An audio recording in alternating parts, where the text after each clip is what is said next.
Hello and welcome back to Reboot 2020. Great to have you with us today. And today's encouragement is going to come from the book of 2 Corinthians in chapter 12. This is the Apostle Paul writing to the church in Corinth, and they were facing some difficult times because there were false apostles who had come into the church who came under the guise of being these super apostles with all these great works of God, but really they were just liars and cheats, and they were trying to live off of the generosity of the church. Imagine that. And so Paul is having to confront the fact that many in the church have been led astray by people who looked the part, but really were not a part of the kingdom of God. They had all the wrong intentions in mind. And see, they wanted all of the benefits of being an apostle without any of the sacrifice. They weren't true apostles, they were false apostles. And so they would work very hard to promote themselves.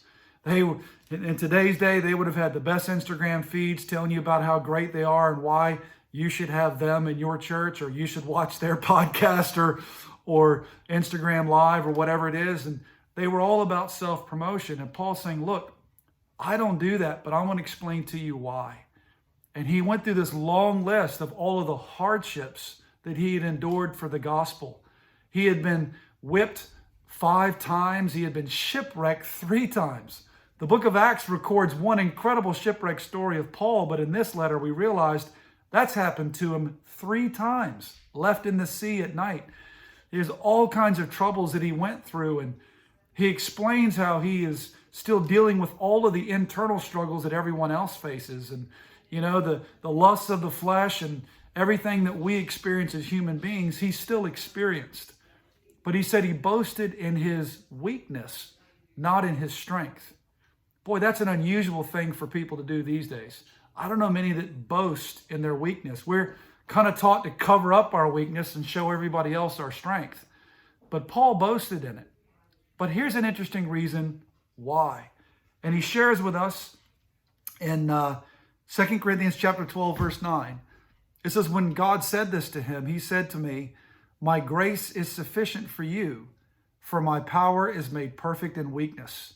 Therefore, I'll boast all the more gladly about my weakness, so that Christ's power may rest on me. That is why, for Christ's sake, I delight in my weakness, in insults and hardships and persecutions and difficulties. For when I am weak, then I am strong. Very interesting, isn't it? You see, he realized that all these areas in which I feel like I'm weak, if I give that over to God, and if I boast in my weakness, and I surrender those weaknesses to him, then I get his strength.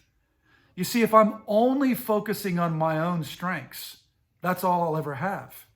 But if I give over my weaknesses to God, then he gives me his strength. And I'm a pretty strong guy. Strong in personality, that's for sure. But I know that I don't want my strength. I want his. And the only way I can get it is when I give him over my weaknesses. I don't try to cover stuff up and hide and pretend like, hey, come on, I'm this great person of faith and power, and none of you should be afraid about what's coming up in our economy or in our health. You should be strong like me. No, I'm right there with you.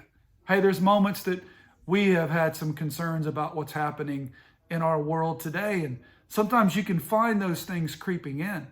To deny that they're happening in your own heart is foolishness. To try to put on an impression that you've got life all together only means that the only measure of strength that you'll ever have is all you've got within yourself. And I know that no matter how strong I am on the inside, there's limitations to that. But if I can just confess my fears, my anxieties, my weaknesses, and bring it to God, I get to give up the thing that's holding me back, and I receive his power in my life. Even the faith that I need to get through these times comes from God anyway. And so I want to make sure that we are living with God's power at work in our lives and in our world. And it takes for us to boast in our weakness. Hope that helps you today as we reboot 2020, and we'll look to see you back here again soon.